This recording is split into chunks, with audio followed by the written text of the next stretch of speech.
Hello everyone, आपका स्वागत है मेरी क्लास में। इस क्लास में हम square root of 4 digit number सीखेंगे। पिछली क्लास में मैंने स्क्वायर रूट 3 डिजिट का सिखा दिया, आपको समझा दिया है। इसमें हम 4 डिजिट का जो भी स्क्वायर नंबर आएगा हमारे सामने उसका देखेंगे। तो एक बात बताइए, सबसे पहले एक पॉइंट समझते हैं कि 4 डिजिट का जो स्क्वायर नंबर होगा किन नंबरों का स्क्वायर करने पर वो आता है। पहला क्या होगा, 32 का स्क्वायर जिसका होता है 1024, और 99 का स्क्वायर करने पे 9801 आता है। हाँ, तो 32 का स्क्वायर करने पे पहला 4 डिजिट का नंबर जो है, स्क्वायर नंबर आपके सामने जो आएगा वो 32 का स्क्वायर से स्टार्ट होता है और 99 पे एंड होता है। इसके बाद क्या होता है, 100 का स्क्वायर करो तो वो 0000, ये 5 डिजिट यहाँ से स्टार्ट होती है।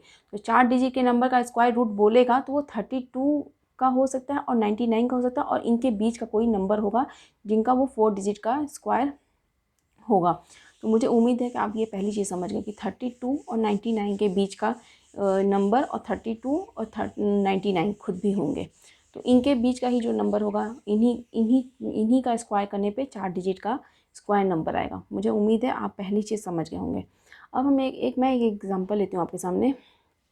1444 लेती हूँ। हाँ, 1444 ले रही हूँ। तो देखिए, ये 4 डिजिट का नंबर है, तो जो भी नंबर हमारे सामने का वो 2 डिजिट का ही होगा, जिसका स्क्वायर करने पे 4 डिजिट का स्क्वायर नंबर निकला। पहली चीज़ आप समझ गए जो मैंने बताया अभी। अब पहला स्टेप हमारा क्या रहेगा, यूनिट प्लेस देखना। यूनिट प्लेस क्या है अपना, यूनिट डिजिट क्या है, यूनिट प्लेस के डिजिट को देखना। 4 है यूनिट डिजिट, ये यूनिट डिजिट जो स्क्वायर नंबर का यूनिट डिजिट 4 है, किन नंबरों का स्क्वायर करने पे आता है, 2 का, जिसका यूनिट प्लेस 2 होगा, या फिर यूनिट प्लेस 8 होगा। जो भी नंबर होगा, कोई भी नंबर होता है उसका यूनिट प्लेस 2 होगा या तो 8 होगा, उन्हीं का स्क्वायर करने पे 4 आता है। पहला स्टेप हो गया। और ये 2 डिजिट के ही नंबर का स्क्वायर है, तो 2 डिजिट लिख लिए हमने। एक में यूनिट प्लेस 2 होगा, पर यूनिट प्लेस पे 2 होगा, एक में यूनिट प्लेस पे 8 होगा। या तो ये नंबर होगा या फिर ये नंबर होगा। पहला स्टेप हमारा कंप्लीट। अब ये क्या है अपना, ये 2 डिजिट का अपना काम ख़त्म। 2 डिजिट का काम ख़त्म हो गया ना, इसको इस साइड कर दीजिए। इसका काम ख़त्म हो गया। मैंने पिछली क्लास में बताया था ये 2 डिजिट का काम क्यों ख़त्म हुआ। इनको फाइंड आउट करने के बाद हमारा काम यहाँ का ख़त्म हो गया। हाँ, अब बचा क्या, 14। ये स्क्वायर ही है, स्क्वायर नंबर है तो स्क्वायर ही है।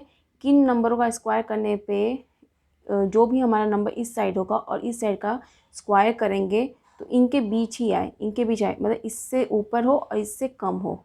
हाँ, तो क्या होगा, 14 है तो 3 तिहाई 9, 3 का स्क्वायर करेंगे, इधर 4 चौको 16, 4 का स्क्वायर, ये 3 तिहाई 9 और 16, इसके बीच ही 14 है ना। आप समझ रहे हैं ना। 3 का स्क्वायर करेंगे, जो भी नंबर का स्क्वायर करेंगे, 9 आ रहा है तो 9 14 से कम है, और 4 का स्क्वायर करने पे 16 आ रहा, 16 से ये कम है, इससे ऊपर है और इससे कम है। आप समझ रहे होंगे मैं क्या बोल रही हूँ। तो 3 का स्क्वायर करने पे और 4 का स्क्वायर करने पे इनके बीच ही ये नंबर आ रहा है, स्क्वायर नंबर। अब क्या है हमारा काम, हम इसमें से क्या चूज़ करेंगे। इसमें से हमारा काम रहेगा हमेशा छोटा वाला चूज़ करेंगे, हमेशा। तो हमने सेलेक्ट किया 3 को, हमेशा छोटा वाला ही लेंगे। ये स्क्वायर नंबर जो है, किन नंबरों का स्क्वायर करने पे इससे एक एक नंबर छोटा आता है स्क्वायर नंबर, और एक नंबर स्क्वायर नंबर जो है अपना बड़ा आता है, इनके बीच ही रहेगा। और सेलेक्ट कौन सा करेंगे, हमेशा छोटा वाला करेंगे। तो हुआ क्या, अपना 3 आएगा। अब हमें पता चला 32 होगा या तो फिर 38 होगा, इनमें से क्या होगा। इसके लिए मैंने कल क्या बताया कि इन दोनों का मल्टीप्लिकेशन करेंगे। 3 × 4 क्या आया अपना 12। ये दोनों का मल्टीप्लिकेशन 12 है, और 14 और 12 को देखेंगे, कंपेयर करेंगे कौन सी बड़ी है। 14 और 12 में 14 बड़ा है। हमारा जो नंबर दिया है 14, ये 14 इन दोनों के मल्टीप्लिकेशन से बड़ा है। अगर ये बड़ा है, ये जो हमारा नंबर दिया है, अगर ये बड़ा है तो बड़ा वाला नंबर चूज़ करेंगे। 2 और 8 में क्या चूज़ करेंगे, बड़ा वाला नंबर। तो हुआ क्या, अपना बड़ा वाला नंबर आया, तो 38 अपना आंसर होगा। हाँ, इन दोनों का मल्टीप्लिकेशन करेंगे, जो भी आता है वैल्यू इससे कंपेयर करेंगे। अगर ये संख्या छोटी है तो हम छोटा नंबर लेते हैं, अगर ये संख्या बड़ी है तो बड़ा लेंगे। अगर बराबर है दोनों नंबर तो हम हमेशा बड़ा वाला लेंगे। पिछली क्लास में मैंने ये चीज़ समझा दिया आपको। पहला चीज़ समझ आया 4 डिजिट का नंबर का। और भी एग्जाम्पल लूँगी, आपकी प्रैक्टिस करा दे रही हूँ कि आपको पूरा आपका कॉन्सेप्ट ही क्लियर हो जाए। अब एक एग्जाम्पल लेती हूँ छोटा सा। 11681 लिया मैंने। यूनिट डिजिट क्या है, 1 है। 1 है तो किस नंबर का स्क्वायर करने पे आता है, 1 का और फिर 9 का। अपना जो भी नंबर होगा उसके यूनिट प्लेस पे 1 आएगा या तो फिर 9 आएगा। 2 डिजिट का काम ख़त्म, 16 आया। 16 का क्या करते हैं, 4 को 16 या फिर 55 25, इनके बीच में ही होगा ये नंबर, 4 और 5 के बीच। तो हमेशा सेलेक्ट कौन सा करेंगे, ये वाला चौथा। तो 4 और 4 या तो 41 होगा या तो 49 होगा। अब इससे कैसे पता चलेगा, 4 और 5 का मल्टीप्लिकेशन, 4 5 20 होता है। 20 और 16 का कंपेयर करेंगे, 16 छोटा है, ये छोटा है, अपना नंबर तो 16 है ना, तो 16 छोटा है। इन दोनों का मल्टीप्लिकेशन करने पे जो भी वैल्यू आती है इससे कंपेयर करेंगे, तो ये छोटा है, अगर ये छोटा है तो ये लेंगे 41, तो 41 आंसर हो जाएगा। मुझे उम्मीद है आप पॉइंट को समझ रहे होंगे मैं क्या बोल रही हूँ। मैंने एक बड़ा करके दिखा दिया आपको, एक कॉन्सेप्ट, और एक छोटा वैल्यू करके दिखा दिया, 2 पॉइंट समझा दिया आपको। हाँ, अब एक और समझते हैं। एक छोटा सा नंबर लेती हूँ, अभी तक मैंने 2 पॉइंट समझाया, छोटा करके जो बीच का नंबर है अपना, उन दो उनके अगल बगल के जो भी नंबर हैं अपने, मतलब कि जो भी नंबर बीच में आता है, हाँ, इन दोनों का मल्टीप्लिकेशन करेंगे, ये नंबर इन नंबर का कंपेयर करेंगे, तो एक बार बड़ा ये नंबर आता है, एक बार ये छोटा नंबर आता है। इस बार हम क्या करते हैं, इक्वल करके देखते हैं। हाँ, एक एग्जाम्पल ले रही हूँ इक्वल करके, हाँ, जिससे कि आपके पूरे कॉन्सेप्ट क्लियर हो जाए। एक ले रही हूँ 7 2 2 5, ये लिया मैंने, 5 आया, यूनिट प्लेस पे 5 है, तो कौन से नंबर का होगा, जो नंबर के यूनिट प्लेस पे 5 ही होगा। यूनिट डिजिट 5 है, जो भी नंबर होगा उसके यूनिट प्लेस पे 5 ही होगा। ये काम खत्म, अपना दो डिजिट का काम खत्म हो गया, 2 डिजिट के काम खत्म हो गए। अब बचा क्या, 72। तो किसके किसके बीच आता है ये, 7 8 64, 8 64, 9 9 81, इसके बीच आएगा ना, इसके बीच आएगा। अब हम कौन सा सेलेक्ट करेंगे, 8, तो 8 हुआ, और ये यूनिट प्लेस पे हमेशा 5 ही आएगा, क्योंकि 5 का 5 ही होता है, तो 85 होगा। हाँ, 80, एक सेकेंड ना, एक सेकेंड, ये क्या हुआ अपना, ये हो गया, देखिए 5 है ये, हाँ, और ये 8 है, हाँ, एक ही नंबर है, ये एक ही नंबर है 8। देखिए एक चीज़ समझिए, 8 होगा अपना, हमें डायरेक्ट कंक्लूड कर दिया कि 8 होगा, क्योंकि हमें छोटी वैल्यू लेनी है, और 8 हो गया, और 5 है तो 5 ही होगा। हमें इसके बाद हमें एक स्टेप लेना ही पड़ेगा, नहीं पड़ेगा, मतलब कि है कि 8 और 9 का मल्टीप्लिकेशन करेंगे तो 72 आता, 72 आता, और 72 और ये 72 इक्वल हैं। बट इसमें क्या है ना, ये केस नहीं बन पा रहा है कि इक्वल है तो मुझे बड़ा लेना है, बड़ा नहीं लेना है, क्यों, क्योंकि एक ही है, ये एक ही डिजिट है, तो 85 ही आएगा।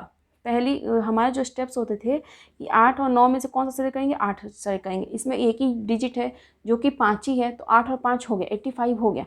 बट इसमें ये वाला 8 9 72 जो मैं करती हूँ, ये वाला ये स्टेप इसमें ज़रूरत ही नहीं करने की, ये बताना चाहती हूँ। तो मुझे उम्मीद है कि आप समझ रहे होंगे कि क्या बताने की कोशिश की हूँ मैं इस वाले क्वेश्चन में। और भी एग्जांपल लेती हूँ, आपके और भी कॉन्सेप्ट क्लियर कर दूँगी मैं अभी।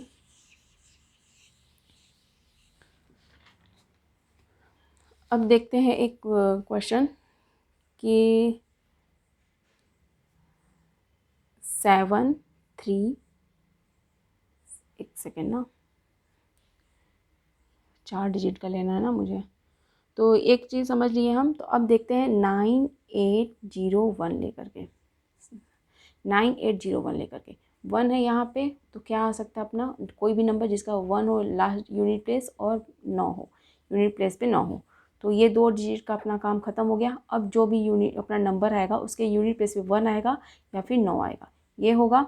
अब 98 है, 98 है यहाँ पे, तो क्या हो सकता है यहाँ पे कि 9 9 81 और 10 का स्क्वायर कर तो 100 आता है, इनके बीच आएगा, और हमें सेलेक्ट कौन सा करना है, 9 लेना है, तो 9 होगा, 9 होगा। अब 91 में 9 या 99 होगा, 99 इन दोनों से सेलेक्ट करना है, तो क्या करेंगे, इन दोनों का मल्टीप्लिकेशन करेंगे, 9 × 10 आया 90। हाँ, अब 90 और 98 में कंपेयर करेंगे तो कौन सा बड़ा है, ये बड़ा है, ये बड़ा है, ये नंबर अपना नंबर बड़ा है मतलब कि 99, तो 99 इसका आंसर हो जाएगा। मुझे उम्मीद है कि आप पॉइंट को समझ रहे होंगे कि मैं क्या बताना चाहती हूँ। हाँ, आपने समझ लिया।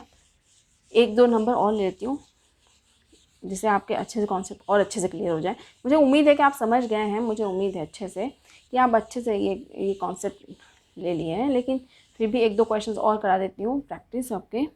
देखिए एक लिया मैंने क्वेश्चन 2209, 2209। 9 लिया, 9 लिया मैंने, हाँ 9 लिया तो किस नंबर की के यूनिट प्लेस पे क्या आएगा, किसका स्क्वायर 9 होगा, कोई भी नंबर होगा उसके यूनिट प्लेस पे क्या आएगा, किस इसका स्क्वायर करने पे यूनिट डिजिट 9 हो, क्या 3 का या फिर 7 का, ये हो सकता है। 2 डिजिट का नंबर है, मुझे पता है 3 होगा उसके लास्ट में या तो फिर 7 होगा। ये हमारा काम ख़त्म। अब इसके आने से, इसको फाइंड आउट करने से हमारा 2 डिजिट का काम ख़त्म। बचा क्या, 22। किसके बीच में आएगा ये, 4 चौको 16, 5 25, ये काम हुआ। फिर 4 हम सेलेक्ट करेंगे, हमारा छोटा काम है लेना 4 और 4। अब इन दोनों में से क्या सेलेक्ट करें, इसके लिए इन दोनों का मल्टीप्लिकेशन, 4 × 5 20, फिर 20 और 22 में क्या है, 22 क्या है, बड़ा है, ये नंबर बड़ा है तो भी बड़ा, मतलब 47। मुझे उम्मीद है कि आप पॉइंट को समझ रहे होंगे, मुझे अब तो समझ गए होंगे आप कि 4 डिजिट के लिए क्या करना है। हाँ, आपको स्क्वायर नंबर याद है ना, हर एक नंबर का स्क्वायर याद है, जो भी हम यहाँ पे देख रहे हैं। अगर स्क्वायर नंबर अच्छे से याद है, अगर ये पॉइंट जैसे कैसे कि यूनिट डिजिट पे 9 है या 1 है या कुछ भी है, तो अगर आपको ये पॉइंट समझ आ रहा है, ये जो मैंने बेसिक कॉन्सेप्ट समझाया है, ये सब चीज़ें आपको याद है ना, तो आपको स्क्वायर रूट फाइंड आउट करने में कोई प्रॉब्लम नहीं होगी। मुझे उम्मीद है कि आप इस क्लास को अच्छे समझे होंगे। तो जो भी नेक्स्ट मेरी क्लास होगी ना, उसमें मैं 5 डिजिट का आपको बताऊंगी कि कैसे स्क्वायर रूट निकलता है। तो इस क्लास में सिर्फ इतना ही। Thank you so much.